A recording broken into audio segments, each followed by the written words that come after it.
ജക്കീർ വേൾഡിലേക്ക് എല്ലാവർക്കും സുസ്വാഗതം. ഇന്നലെ നിവിൻ പോളിയുടെ ഒരു സിനിമയുടെ ട്രെയിലർ ലോഞ്ചിനായിട്ട് ലാലേട്ടൻ എത്തിയിട്ടുണ്ടായിരുന്നു. എത്തിയിട്ട് മടങ്ങി പോകുന്നത് വഴി എസ്.എൻ. സ്വാമിയുമായിട്ട് സ്റ്റെപ്പ് ഇറങ്ങുന്നതിനിടയിൽ വീഡിയോ എടുത്തിട്ടുണ്ടായിരുന്നു. അതിപ്പോൾ സോഷ്യൽ മീഡിയയിൽ കിടന്ന് പറക്കുകയാണ്. അതിനിടയിൽ കുറേ കമൻറ്റുകളും കുറേ കോൺട്രവേഴ്സിയൊക്കെ വന്നിട്ടുണ്ട്. പ്രധാനപ്പെട്ട സംഭവം എന്ന് പറഞ്ഞു കഴിഞ്ഞാൽ എസ്.എൻ. സ്വാമിയെ ലാലേട്ടൻ അധിക്ഷേപിച്ചു എന്നുള്ളൊരു ടൈറ്റിൽ കൊടുത്തിട്ടാണ് പലരും ഈ വീഡിയോ ഷെയർ ചെയ്തുകൊണ്ടിരിക്കുന്നത്. ഓക്കെ, അപ്പോൾ അതിനകത്ത് എന്താണ് സംഭവിച്ചിട്ടുള്ളതെന്നാണ് നമ്മൾ നോക്കാൻ പോകുന്നത്. സബ്സ്ക്രൈബ് ചെയ്യാത്തവരാണെങ്കിൽ ഒന്ന് സബ്സ്ക്രൈബ് ചെയ്തിട്ട് വീഡിയോ കാണാൻ ശ്രമിക്കണം. എനിക്ക് സബ്സ്ക്രിപ്ഷൻ വളരെ കുറവാണ്, അതുകൊണ്ടാണ്. ഓക്കെ, നമുക്ക് ആദ്യം ആ വീഡിയോ ഇവിടെ ഒന്ന് പ്ലേ ചെയ്യാം. ഞാനിവിടെ വീഡിയോ വയ്ക്കുന്നുണ്ട്.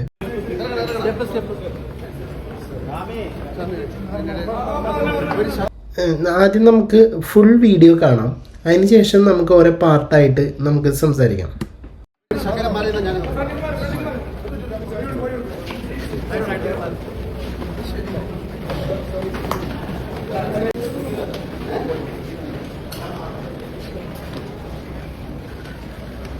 ഇതിനകത്ത് ലാലേട്ടൻ കയറി വരുമ്പോൾ എസ്.എൻ. സ്വാമി ഇടയിൽ കൂടി വന്നു. പിന്നെ ലാലേട്ടൻ പറയുന്നത് അതിനിടയിൽ കൂടെ കയറി വന്നു, ഒന്ന് മാറി നിന്നെങ്കിൽ എനിക്ക് അങ്ങോട്ട് പോവാം എന്നുള്ള രീതിയിൽ സംസാരിച്ചു എന്നുള്ളതാണ്. ഇതാണ് സോഷ്യൽ മീഡിയയിൽ കിടന്ന് പറക്കുന്നത്. ഇതിൻ്റെ സത്യാവസ്ഥ നമുക്ക് വേറെ നോക്കാം. ആദ്യം നമുക്കതിൻ്റെ അടിയിൽ വന്നിട്ടുള്ള കുറേ വാണങ്ങൾ, കുറേ കമൻറ്റുകൾ ഇട്ടിട്ടുണ്ട്. ആ കമൻറ്റുകൾ നമുക്ക് നോക്കാം. എസ്.എൻ. സ്വാമിയെ കവച്ചു മാറ്റിപ്പോയത് കുറച്ച് അഹങ്കാരം പോലെ എനിക്ക് തോന്നി. പിന്നെ മുട്ടിന് തീ പിടിച്ച പോലെ ഈ പോക്ക് എങ്ങോട്ടായിരുന്നു. പിന്നെ ഇതിനകത്ത് ഒരുപാട് നെഗറ്റീവ് കമൻറ്റുകളാണ് വന്നിട്ടുള്ളത്. നമുക്കത് വായിച്ചു കഴിഞ്ഞാൽ അത് വായിച്ചിരിക്കാനേ സമയം കിട്ടുള്ളൂ. ഒരുപാട് എന്ന് പറഞ്ഞു കഴിഞ്ഞാൽ ലാലേട്ടനെ വിമർശിച്ചുകൊണ്ടും ലാലേട്ടൻ വന്ന വഴി മറന്നിട്ടാണ് വരുന്നത് നടക്കുന്നത് എന്നുള്ള വിമർശനങ്ങളുടെ ഒരു തീ പിടിച്ചിട്ടാണ് ഈ ഒരു വീഡിയോ പറക്കുന്നത്. ഇതിൽ പ്രധാനമായിട്ട് എനിക്ക് പറയാനുള്ള കാര്യം എന്ന് പറഞ്ഞു കഴിഞ്ഞാൽ ഈ സോഷ്യൽ മീഡിയയിൽ ഇപ്പോൾ ഒരു സിനിമ കാണാൻ പോകുമ്പോഴോ അല്ലെങ്കിൽ ഒരു സെലിബ്രിറ്റി എവിടെയുണ്ടോ അവിടെ കുറേ ആൾക്കാർ ഈ ക്യാമറയും കൈ പിടിച്ചിട്ട് അവരുടെ മുമ്പിലും പിമ്പിലൊക്കെ ആയിട്ട് നടന്നു പോകുന്നുണ്ടാവും. അപ്പോൾ ഇവർ ചോദിക്കുന്നതിന് മുഴുവൻ മറുപടി കൊടുത്തോളണമെന്ന് നിർബന്ധമൊന്നുമില്ല. ഓക്കെ, അവരുടെ സ്വകാര്യതയിലേക്കും കടന്നു ചെല്ലും. എന്താ പറയുക, അവർ ഏതൊരു സിറ്റുവേഷനിലാണോ കടന്നു പോകുന്നത് എന്നും അറിയാതെ, ഇപ്പോൾ അവർ ഒരു സാഡായിട്ടിരിക്കുന്ന നിമിഷമായിരിക്കാം. ഇപ്പോൾ ഉദാഹരണം പറയുകയാണെന്ന് വെച്ച് കഴിഞ്ഞാൽ പ്രകമ്പനം മൂവി കാണാൻ വേണ്ടിയിട്ട് രഹന വന്നിട്ടുണ്ടായിരുന്നു. രഹന വന്നപ്പോൾ രഹനയോട് ഒരുത്തം പോയി ചോദിക്കുന്ന ചോദ്യമാണ്, ഇനി സിനിമയിൽ കാണാൻ പറ്റില്ലല്ലോ, അപ്പോൾ അവസാനത്തെ മൂവി എങ്ങനെയുണ്ടായിരുന്നു? ഇമാതിരി തറ ചോദ്യങ്ങൾ ചോദിക്കാൻ ഇവന്മാരെ കഴിഞ്ഞിട്ടുള്ളൂ. ബാക്കി ഒരു ബോധം വേണ്ട ഒരാളോട് എങ്ങനെ ഏത് സമയത്ത് സംസാരിക്കണം, എത്തരം ക്വസ്റ്റ്യൻസ് ചോദിക്കണം, അല്ലെങ്കിൽ ഏത് സമയത്താണ് ഇങ്ങനത്തെ ക്വസ്റ്റ്യൻ ചോദിക്കാൻ പാടില്ലാത്തത്. ജേർണലിസത്തിൻ്റെ ഒരു 7 അയലകത്ത് പോലും പോവാത്ത ആൾക്കാരാണ് ഈ ക്യാമറയും പൊക്കിപ്പിടിച്ച് ഈ സെലിബ്രിറ്റികളുടെ മുന്നിലൂടെ അങ്ങോട്ടും ഇങ്ങോട്ടും പാഞ്ഞ് റീച്ചിന് വേണ്ടി പാഞ്ഞ് നടക്കുന്നത്. അപ്പോൾ നമുക്ക് ഇതിനകത്ത് പറയാൻ പോകുന്ന ഒരു കാര്യം എന്ന് പറഞ്ഞു കഴിഞ്ഞാൽ എസ്.എൻ. സ്വാമിക്കോ മോഹൻലാലിനോ ഒരു വക പ്രോബ്ലംസും ഉള്ളതായിട്ട് വന്നിട്ടില്ല ഇത്രയും നേരമായിട്ട്. ഇപ്പോൾ ഈ ഒരു സംഭവം നടന്നത് ഇന്നലെയാണ്. ഇത്രയും സമയമായിട്ട് എസ്.എൻ. സ്വാമി ഒരു പരാതിയും കൊണ്ട് വന്നിട്ടില്ല. അതുപോലെ മോഹൻലാൽ അതിന് ഒരു മറുപടിയായിട്ട് മോഹൻലാലും വന്ന് പറഞ്ഞിട്ടില്ല. അപ്പോൾ എന്താണ്, അവർ തമ്മിലില്ലാത്ത പ്രശ്നമാണ് ഇവന്മാർക്കുള്ളത്. ഏതർത്ഥത്തിലാണ്, ഏത് രീതിയിലാണ്, ഏത് നിലയിലാണ് നിൽക്കുന്നതെന്ന് പോലും അറിയാതെ ഇമാതിരി ഓരോ വീഡിയോസ് ഷൂട്ട് ചെയ്തിട്ട് കണ്ണ ഗുണമെന്നുള്ളൊരു ടൈറ്റിലും പടച്ചു വിട്ടിട്ട് ഇറക്കുന്നത് വെറും റീച്ചിന് വേണ്ടിയിട്ടുള്ളതാണ്. ഇനി നമുക്കതിൻ്റെ സത്യാവസ്ഥയിലോട്ട് പോകാം. ഞാനൊന്നും കൂടി ആ വീഡിയോയുടെ പ്ലേ ചെയ്യാം. ലാലേട്ടൻ ശരിക്കും സ്വാമിയുടെ പിടിച്ചിട്ടാണ് ഇറക്കുന്നത്. ഓക്കെ, ആളത്രയും ഏജ്ഡ് ആണ്. കുറേ പേരൊക്കെ പറയുന്നുണ്ടായിരുന്നു ഇപ്പോൾ എസ്.എൻ. സ്വാമിക്ക് പകരം തരുൺ മൂർത്തിയാണെങ്കിൽ ചിരിച്ച് 2 കൈ നീട്ടി സ്വീകരിച്ചേനെ. ഈ മനുഷ്യൻ ഏജ്ഡ് ആണ്, സ്റ്റെപ്സ് ഇറങ്ങാണ്, ചുറ്റും ക്യാമറയാണ്. എങ്ങാനും ആൾ വീഴേ അങ്ങനെ എന്തെങ്കിലും പ്രോബ്ലംസ് അതിനിടയിൽ ഉണ്ടായിക്കഴിഞ്ഞ് കഴിഞ്ഞാൽ ഇതായിരിക്കും സംസാരം വരിക. എന്തായിരിക്കും അതിൻ്റെ ഒരു ആഫ്റ്റർ എഫക്റ്റ് വരിക? ഇതിപ്പോൾ ലാലേട്ടൻ പിടിച്ചുകൊണ്ട് ഇറക്കാണ് സ്വാമീനെ. ലാലേട്ടനൊക്കെ സമയത്തിന് നല്ല വിലയുള്ള മനുഷ്യനാണ്. എന്താ പറയുക, ഈ സോഷ്യൽ സർവീസിന് ഇറങ്ങി തിരിച്ചിട്ടുള്ള ആളൊന്നല്ല, ഇപ്പം സമൂഹ സേവനത്തിന് ഇറങ്ങി തിരിച്ചിട്ടുള്ള ആളല്ല.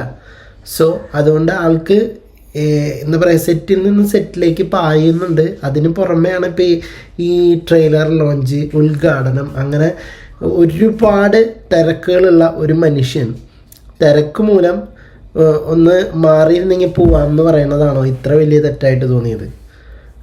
ഇപ്പോൾ സ്വാമി സ്റ്റെപ്സ് ഇറങ്ങുമ്പോൾ ആള് പുറകിൽ പിടിച്ചിട്ടുണ്ട്. ഇനി ബാക്കി നോക്കട്ടോ.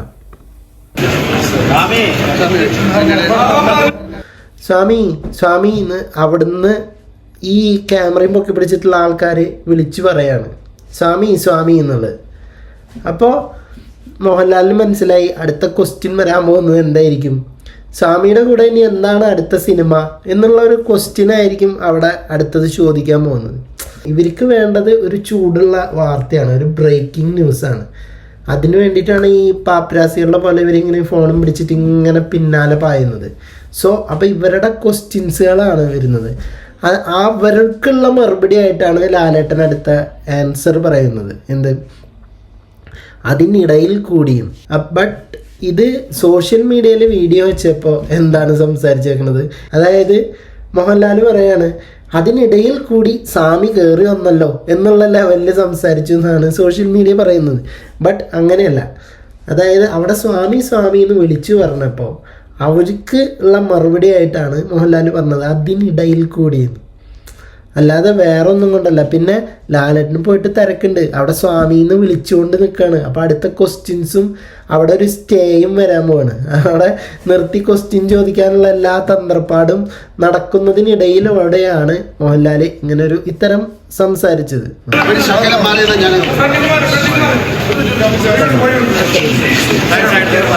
അത് അത്രേ ഉള്ളൂ. അത് ആളെ സ്വാമിന്ന് മാറിയെന്ന എനിക്ക് നൈസായിട്ട് അങ്ങനെ സ്പീഡിൽ അങ്ങനെ പോവാം, അത്രേ ഉള്ളൂ. ആൾക്ക് അത്രയും തിരക്കുള്ളൊരു മനുഷ്യനാണ്. അതിനെ ഇടയിൽ കയറിയിട്ട് ഓരോരുത്തർ ഇങ്ങനെ പോകുന്ന സംഭവം വഴി തിരിച്ച് ഇങ്ങനെ വിടുകയാണ്.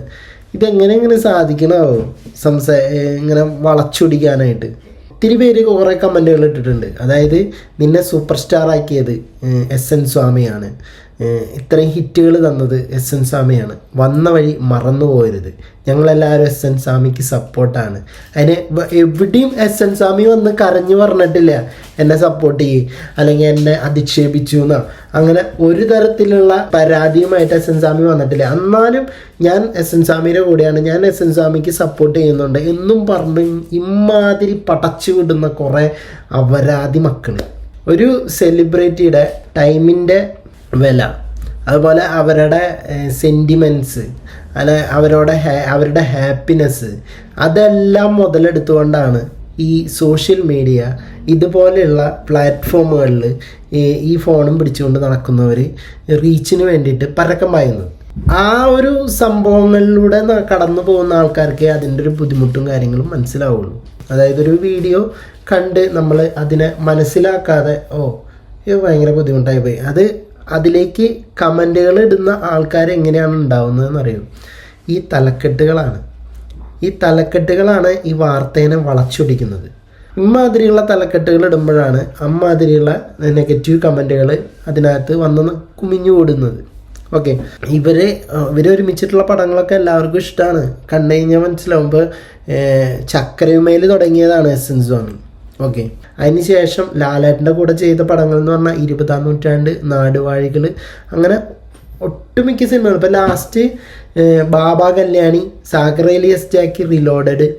ഓക്കെ, ബട്ട് ആള് ഔട്ട്ഡേറ്റഡ് ആയി, അതുകൊണ്ട് മോഹൻലാലിന് ഇപ്പോൾ ആവശ്യമില്ല എന്നുള്ള രീതിയിലാണ് ആൾക്കാർ സംസാരിക്കുന്നത്. അവർക്ക് കുശലം പറയാൻ വേറെയും കാര്യങ്ങളുണ്ടാവും, വേറെയും ഫോൺ നമ്പറുകളുണ്ടാവും, അവർ തമ്മിൽ സംസാരങ്ങളുണ്ടാവും. ഇതൊന്നും അറിയാതെയാണ് ഇമാതിരി ആൾക്കാർ ഇമാതിരി വർത്തമാനങ്ങൾ പറയുന്നത്. ഇനി ഇവർ തമ്മിൽ എന്തെങ്കിലും പ്രശ്നം ഉണ്ടെങ്കിൽ ഇവർ വന്ന് സോൾവ് ചെയ്യില്ല, അവരെന്നെ സോൾവ് ചെയ്യേണ്ടി വരും. അപ്പോൾ അവർ തമ്മിൽ ഒരു പ്രശ്നം ഇല്ലാത്തടത്തോളം കാലം വേറെ ആർക്കാണ് ഇത്രയും വലിയ കുത്തിക്കഴപ്പെന്ന് മനസ്സിലാവാത്തത്? ഈ കാര്യത്തിൽ നിങ്ങളുടെ അഭിപ്രായങ്ങൾ എന്താണ്? താഴെ കമൻറ്റ് ബോക്സിൽ രേഖപ്പെടുത്തുക. പോയി വരാം അടുത്തൊരു വീഡിയോ ആയിട്ട്.